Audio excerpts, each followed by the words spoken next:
Amanda goes on about Ofsted, Education Department and all that lot. Unfortunately, nobody's helping our Dorothy still, and she was classed as a whistleblower for doing what she did. But yeah, talking about all that, how they're improving it and all that, but there's no help for Dorothy. Thank you very much.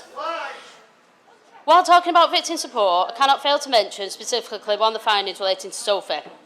In her case, what the review found was that we and GMP let her down repeatedly as a child, contributing to the further abuse she suffered. However, it's also found that when she came back to us as an adult, rightly seeking answers about those failings and seeking redress for them, we treated her badly again. And in fact, the report finds that we sought to minimise our failings in order to reduce the risk of challenge to us.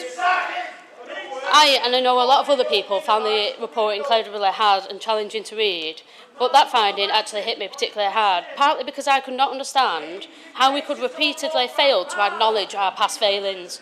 What in our system has led us to respond to Sophie's queries and complaints in the way that we did less than 10 years ago?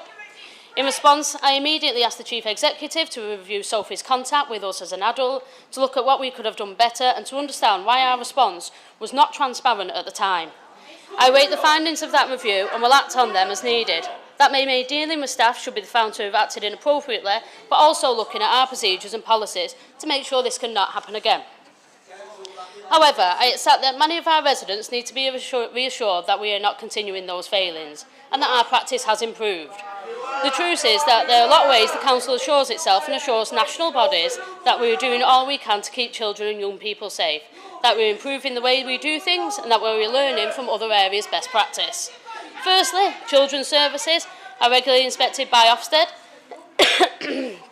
whether that's a whole service inspection or focused inspections on individual practice areas, themes or individual children's homes. The findings of each of these inspections and visits is published publicly on the Ofsted website. Recent visits acknowledge the work we are doing to improve our social care practice, showing that we are heading in the right direction to become a good council in this regard.